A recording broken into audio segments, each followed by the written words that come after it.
Hello friends, welcome to learn book classes. आपकी बेहतर तैयारी के लिए हमारा एक छोटा सा प्रयास। जैसा कि आपको बताया गया था कि सी टेट के लिए हम लोग एक स्पेशल क्लासेज लेकर आएंगे।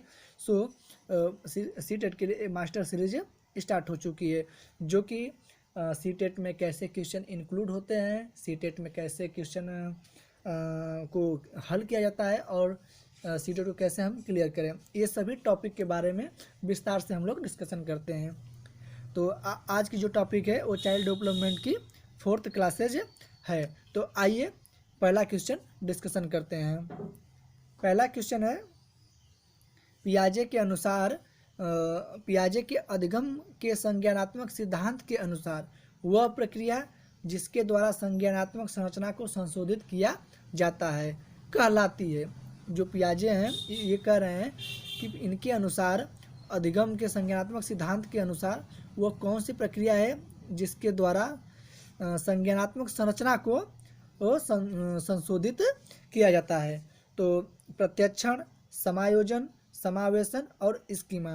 तो जो इसका सही आंसर है वह समावेशन है। तो थर्ड ऑप्शन सही होगा। नेक्स्ट क्वेश्चन देखते हैं। कोहलबर्ग के अनुसार सही और गलत के प्रश्न के बारे में निर्णय लेने में शामिल चिंतन प्रक्रिया को कहा जाता है। कह रहे हैं कि कोहलबर्ग के अनुसार सही और गलत के प्रश्न के बारे में निर्णय लेने में शामिल चिंतन, जो चिंतन है प्रक्रिया को कहा जाता है सहयोग की नैतिकता, नैतिक तर्कणा, नैतिक यथार्थवाद और नैतिक दुविधा। तो इसका जो सही आंसर होगा वह नैतिक तर्कणा होगा। सेकेंड ऑप्शन सही होगा, क्योंकि कोहलबर्ग के अनुसार सही और गलत के बारे में जो निर्णय लेने में जो चिंतन प्रक्रिया को कहा जाता है नैतिक तर्कणा। तो इसका सेकेंड ऑप्शन सही होगा। नेक्स्ट क्वेश्चन देखेंगे। निम्नलिखित में से कौन सा मुख्य रूप से आनुवंशिकता संबंधी कारक है। ये पूछ रहा है कि जो दिए गए ऑप्शन में से कौन सा ऑप्शन है जो कि आनुवंशिकता संबंधी कारक है। आँखों का रंग, सामाजिक गतिविधियों में भागीदारिता, समकक्ष व्यक्तियों के समूह के प्रति अभिवृत्ति और चिंतन पैटर्न।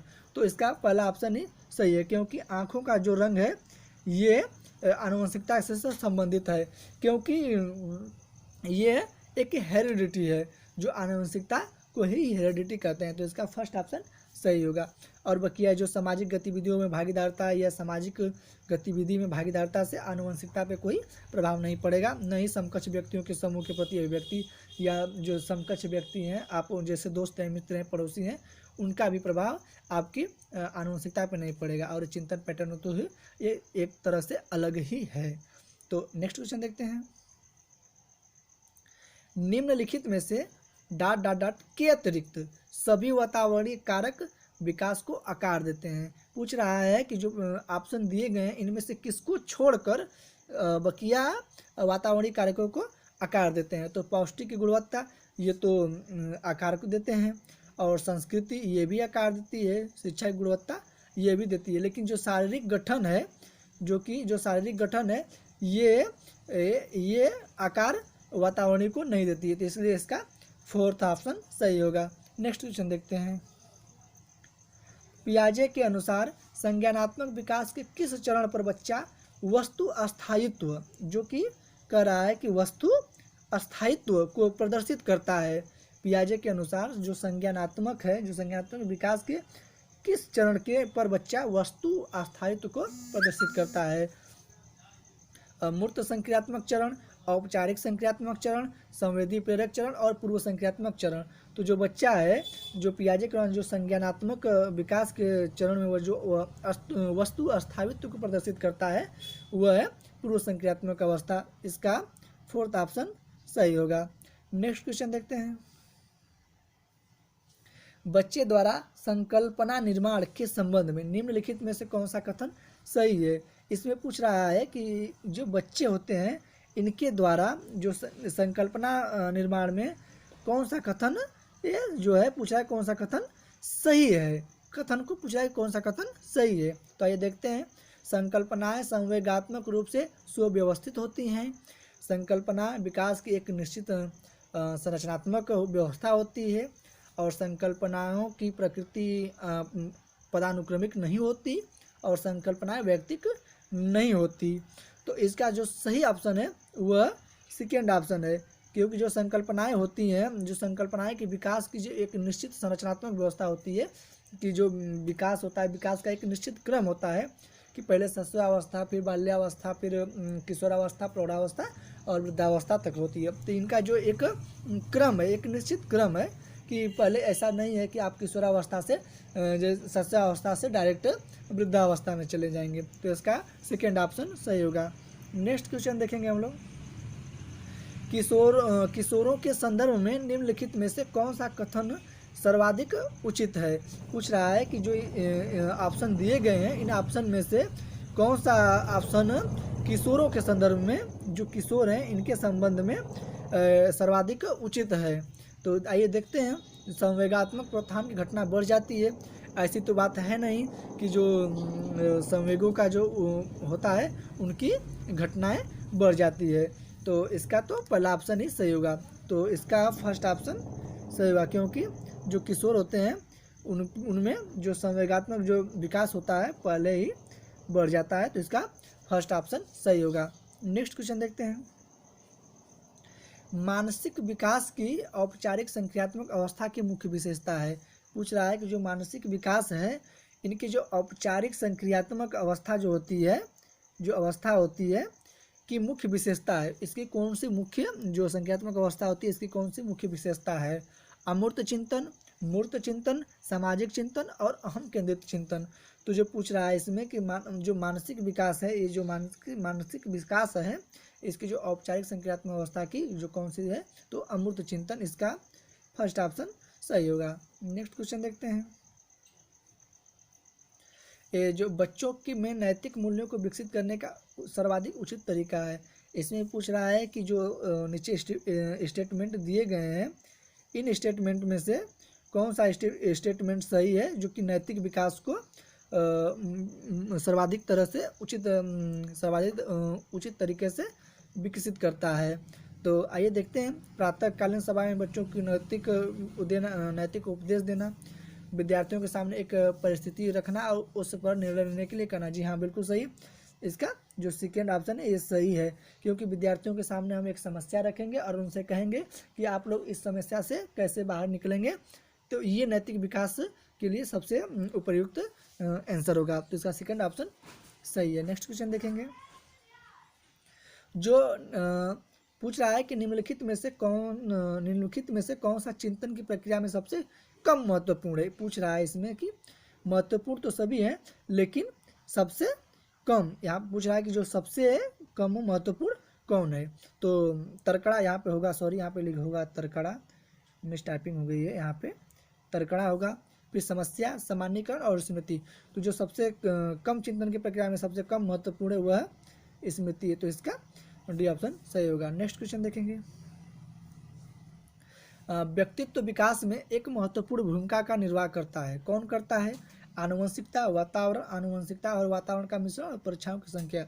तो जो व्यक्तित्व की जो विकास है, जो व्यक्तित्व का जो विकास है, इसमें दोनों आनुवंशिकता और वातावरण दोनों का एक महत्वपूर्ण भूमिका होता है। तो इसका सी ऑप्शन सही होगा। नेक्स्ट क्वेश्चन देखेंगे।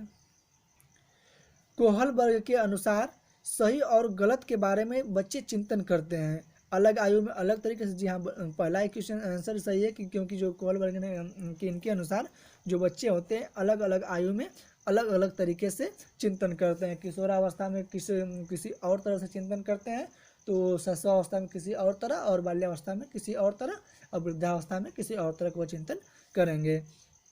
तो इसका फर्स्ट ऑप्शन सही है कि अलग अलग आयु में अलग तरीके से बच्चे चिंतन करते हैं। नेक्स्ट क्वेश्चन देखेंगे। जो संवेगात्मक विरेचन का अर्थ है संवेगों को दबाना। जो संवेगात्मक विरेचन है यानी संवेग को दबाना। तो इसका फर्स्ट ऑप्शन ही सही है कि संवेगों को दबाना। नेक्स्ट क्वेश्चन देखेंगे। किशोर ... का अनुभव कर सकते हैं। ये जो किशोर होते हैं, पूछ रहा है कि जो किशोर हैं ये इन स्टेटमेंट में से किसका अनुभव कर सकते हैं। तो आत्मा सिद्धि के भाव का, जो आत्म सिद्धि है इनके भाव का, जीवन के बारे में परितृप्ति के भाव का, दुश्चिंता और स्वयं में से स्वरकार और बचपन में किए गए अपराधों के प्रति डर के भाव का। तो इसका जो सही आंसर होगा वह दुश्चिंता और स्वयं से सरोकार का। किशोरावस्था में बच्चे दुविधा में होते हैं कि हम कैसे कपड़े पहने, कैसे मतलब माहौल में कैसे दिखूंगा, मुझे क्या करना है क्या नहीं करना चाहिए। वो अपने श्रृंगार के प्रति, अपने बनावट के प्रति, अपने शारीरिक बनावट, मानसिक बनावट के प्रति उनका एक अलग ही रवैया होता है। तो इसका सी ऑप्शन सही होगा। नेक्स्ट क्वेश्चन देखते हैं। वाइगोत्स्की के सिद्धांत का निहितार्थ है। पूछ रहा है कि जो वाइगोत्स्की के जो सिद्धांत हैं, वाइगोत्स्की के जो सिद्धांत हैं इनका निहितार्थ क्या है। आइए देखते हैं इन स्टेटमेंट में से वाइगोत्स्की के सिद्धांत का निहितार्थ कौन है। बच्चे उन बच्चों की संगति में श्रेष्ठतम रूप से सीख सकते हैं जिनकी बुद्धि लब्धांक उनके बुद्धि लब्धांक से कम होती है। ऐसा तो है नहीं कि बच्चे जिनकी बुद्धि लब्धांक अधिक है और किसी की बुद्धि लब्धांक कम है तो उनके साथ रहेंगे तो बच्चे का विकास अच्छा होगा, ऐसा तो कोई है नहीं। सहयोगात्मक समस्या समाधान, जी हाँ बिल्कुल सही, इसका सेकेंड ऑप्शन सही हुआ, क्योंकि सहयोगात्मक समस्या सहयोग की भावना के हिसाब से सहयोगात्मक समस्या का समाधान हो सकता है। बच्चे एक दूसरे का सहयोग करके अपनी समस्या को समाधान कर सकते हैं। तो इसका सेकंड ऑप्शन सही होगा। प्रत्येक विद्यार्थी को व्यवस्थित रूप से दत्त कार्य देना, ये बच्चों को दत्त कार्य आप घर के लिए होमवर्क दे देंगे तो इससे तो मतलब ये तो वाइगोत्स्की के सिद्धांत का निहितार्थ है ही नहीं। वाइगोत्स्की ने कहा था कि बच्चों को जो सहयोगात्मक जो सामाजिक विकास है वह समाज में रहकर ही उनका विकास हो सकता है। प्रारंभिक व्याख्या के बाद कठिन सवालों को हल करने में बच्चों के साथ ना करना। ऐसा भी नहीं है कि बच्चों को आप पहले आप सरल क्वेश्चन बता दे रहे हैं और बाद में कठिन क्वेश्चन देकर आप उनको ना बताएं। अगर बच्चे को क्वेश्चन वो नहीं आ रहा है तो आपको बच्चों को क्वेश्चन का बताना है कि ये क्वेश्चन ऐसे होगा। नेक्स्ट क्वेश्चन देखते हैं। ये क्यूज क्वेश्चन है जो कि वीडियो के अंत में आपसे पूछा जाता है और इसका जवाब आपको कमेंट बॉक्स में देना है। जो आज का क्यूज प्रश्न है ये है कि अनुकूलन के दो उपक्रियाओं के नाम बताइए। यह है कि अनुकूलन की जो दो उपक्रियाएं हैं उनके नाम लिखना है कि पहला अनुकूलन कौन है और दूसरा अनुकूलन कौन है। पहला अनुकूलन और दूसरा अनुकूलन कौन है और इनका नाम आपको कमेंट में देना है। तो बस आज के लिए बस इतना ही। आगे की वीडियो में आपको पढ़ाया जाएगा CDP क्लास 6 में थ्योरी ऑफ वाइगोत्स्की। तो इसके लिए आप लोग तैयार हो जाइए और अभी तक आप लोग मेरे चैनल पर नए हैं तो चैनल को सब्सक्राइब करें, बेल आइकन दबाएं जिससे कि मेरा नोटिफिकेशन आपको मिल जाएगा। मेरे चैनल को दोस्तों को शेयर करें, लाइक करें, कमेंट करें। जय हिंद, जय भारत।